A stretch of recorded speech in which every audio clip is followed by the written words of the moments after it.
So today we are getting our first glimpse, unless your name is Sarah, then a second glimpse, at synthetic division. So we have been doing long division with polynomials, and then I just did the same exact problem with these crazy numbers, and I got the same exact answer. You see that? Same answer. I honestly forgot about that, so I've been doing it the long way this entire time.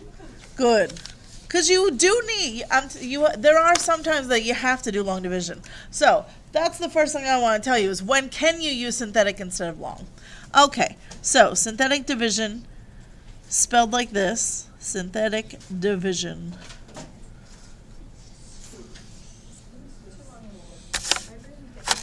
So this is a method to divide polynomials, but, okay, can be used when divisor is basically, I'm going to give you the words, like the official big words, and I'll tell you in plain English what they mean. So when the divisor, actually it shouldn't be, it should be has a, oh no wait, I do want is sorry, a binomial with a leading coefficient of 1. So, what does that mean in plain English? Basically, your divisor has to be x plus some number or x minus some number. So if you had like 2x plus 3 as your divisor, you are not going to use synthetic division. So it's only going to be when you have x plus or minus some number.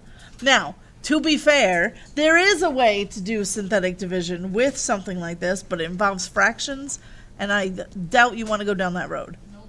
So, it is possible, but you might as well just do long division. It's probably going to work out just fine. Alright, so that means if I were going to try to do, where did it go? Here it is. This example that we did earlier, where it was a trinomial, I could not do synthetic division with this.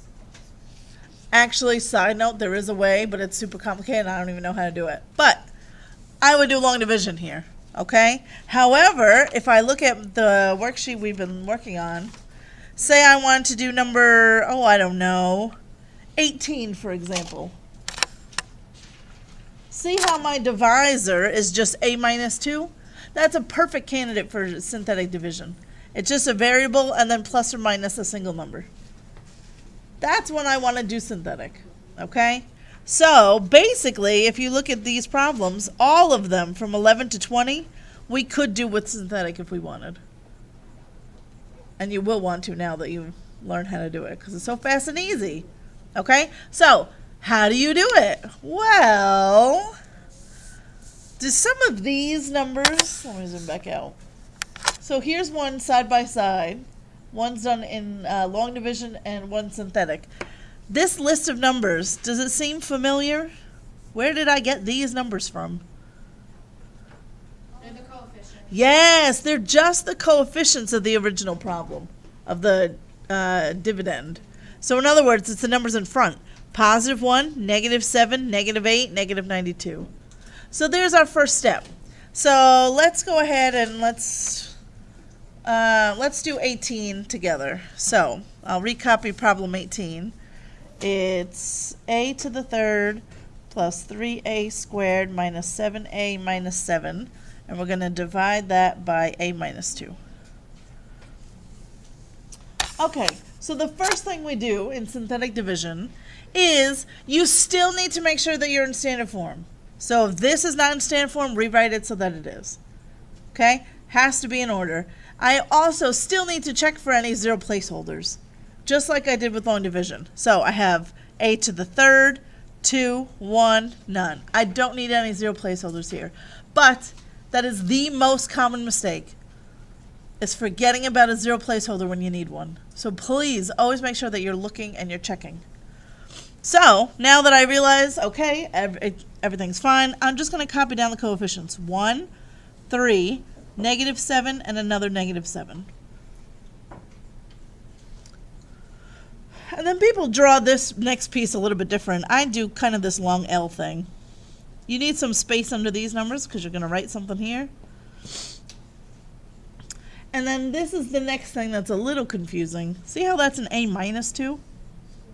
You're always going to plug in the number opposite that. It's hard to explain, but these are, when you're dividing these polynomials, right, if I end up with a remainder of 0, it's kind of like I want to take the 0 that comes out of that factor, right? So if I set A minus 2 equal to 0, the answer would be a positive 2. Anyway, so you're always going to plug in the opposite of that number. So I see a negative 2, I'm plugging in a positive 2. Okay, always the opposite of what's in the binomial. All right, you ready? Ready for the magic? All right, so once you have it set up, first thing you do, the first number, whatever it is, you just drop it down. First number just gets dropped down. Now, are you ready? Are you listening? You're going to multiply these two numbers together. So 2 times 1 is 2, and you put the answer over here. And then you just add those two numbers going down. So when I add 3 plus 2, I get 5. And then you just keep repeating. So now I do 2 times 5, and I put my answer here, 10. Add these numbers together, what's left? 3. I multiply 6, and I add negative 1. That was so cool. I love it. But now, these are just 4 random numbers. You got to know how to turn those numbers into an answer. Because you write this on your answer line, that means nothing. That's 1,005. I don't even know what that is. Well, I guess it's 153 minus 1. Do you fill in A's cubed? Yes. So here's how this breaks down, though. The very last number is always your remainder. Always. And then you work your way up. So this is always your constant. This is x to the first power. This is x squared. If you had more, you would just keep going. The next one would be x to the third, x to the fourth, and so on. So to write this answer nicely, I write 1x squared, which is just x squared, right? And then that's a positive 5, so it's plus 5x, plus 3. And then the constant, remember, you put 1 over. I was dividing by a minus 2. Yeah, because if there's a 0 in the last column, that means there's just no remainder. If there's what? If there's a 0 in the last column, Yes. that means there's no remainder. Right. So if your remainder happens to be 0, that means that divided into that evenly. Right? Like if you do long division with 5 into 75, there's no remainder because it goes in evenly. Okay, cool. So let's try another one. Let's do one that we've already done so we can make sure that we're getting the same answer. So what was this one? 12. We just did 12. We have the answer right here. Try it again now using synthetic and see if you can get the same answer. So I'm going to rewrite 12 here. First, make sure that it's in standard form. Make sure that you have, you don't need any 0 placeholders.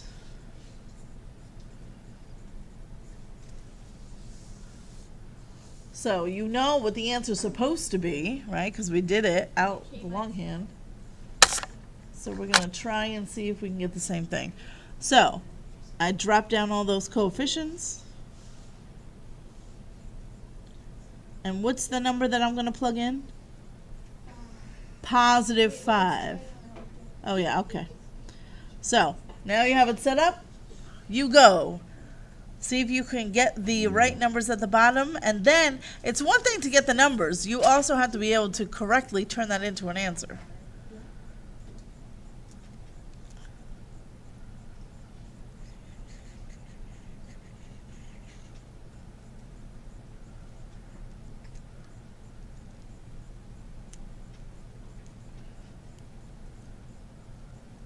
Yep. Is the k minus 5, is it always going to be positive, or if it was k plus 5, would it be negative? It'd be negative, right? It's always the opposite of what's in there. Mm-hmm.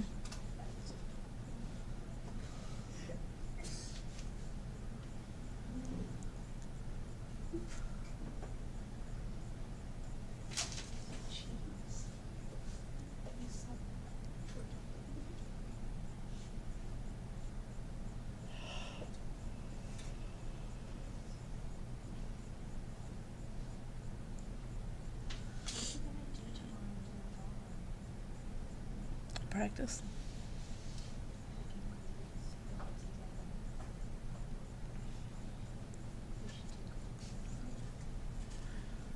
Maybe tomorrow's a Friday. I'll look it up. And senior skip day, so like you should be able to. No, freshman might as well skip. Still be in school. We should have freshmen skip. Yeah, why don't they freshmen say that? You know how many people probably stay home that are in other grades on senior skip day? It's like probably worse than. Like, well, I'm gonna be senior a couple years and then I'll just go. so technically I am a senior. Because I won't be one of the future seniors. Okay. You can make that I did argument. it. Did you get the same answer that you got when you did it with long division? Well, hopefully you got it right when you did long division, and now you check that they're the same. So, remember the process. Here we go. The first number, you just drop it down. Then you're going to multiply these two and write your answer here. Then, what do you do? So you're gonna add them Yeah, you just add them together. So a negative 27 and 25 leaves me with minus 2. negative 2. Multiply, negative 10, add, negative 3, multiply, negative 15, add 8. So, hopefully you got these four numbers, but now you need to know how to turn that back into an answer. That is the remainder. That is your constant. That's going to be the number that's all by itself. This is now your x to the first, and this is the coefficient of your x squared. I can't tell you how many kids mess this up, and they put the remainder here, and then they start with this being x to the first, and x squared, x cubed. It's always the remainder, and then your constant. So this becomes, and this should be k's, because it's k, not x, sorry. So it's 5k squared minus 2k minus 3 plus the remainder, which is 8, over what I was dividing by, k minus 5. And I already knew the answer because I did it with long division. Yep, I got the same exact thing.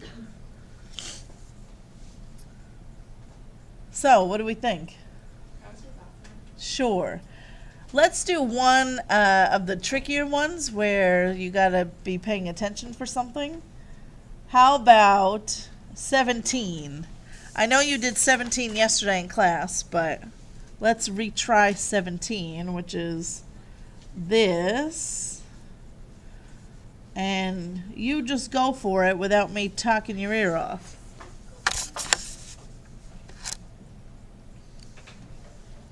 Try it. See what you get. If you happen to have your answer to this from yesterday, that's great. When you're done, you can check and see if you got the same thing.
Okay, we got answers? What did you have to remember in this one? The 0. You need a 0 for x to the first power. So when you write your coefficients, it should be 1, 8, 0, negative 8. You need everybody represented. Here's x to the third, x squared. There is no x to the first, so I have to put in a 0. And then the constant all by itself. So those are your numbers. And then I'm going to plug in a what? Negative 8. And now I go through my steps. Drop down the first number, multiply, negative 8. Add, you get a 0. Don't freak out because there's a 0. So what? You still go through the steps the same exact way. Negative 8 times 0 is 0. 0 and 0 is 0. Negative 8 times 0 is negative 8 minus 0, or plus 0. There you go. And those are still, it still represents all the same things. That's still the remainder. That's still the constant. That's x to the first, and that's x squared. I don't have to write the zeros in my answer. So when I write this nice and neat, it's just going to be x squared minus 8 over x plus 8. Why can't we just do it like this all? Huh? Why can't we just do it like this all? Because when you, if you are trying to divide by, say you were trying to do this problem. X to the third minus 2x squared minus x plus 7 divided by, oh, I don't know, 2x plus 5. Now you can't, because now this thing has a number in front of it.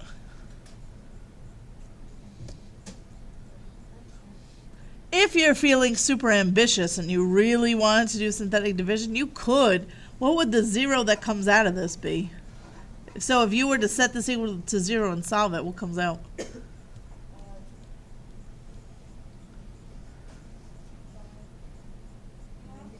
Negative 5 halves. You can do synthetic division with negative 5 halves and plug that in. But then you are dealing with fractions the whole time. It's a nightmare. So it's possible. It's just usually it doesn't make sense to. So here, I would just do long division. So if you have a number there, you got to do long division. Or if it's not a binomial, if it's a trinomial, you have to do long division. And if it's a monomial, you don't want to bother with synthetic either. I don't even know if you can. Why? I don't even know why you would ever try, because you're just going to divide each one by whatever that term is. Okay. You want to try some on your own? Yeah. Okay.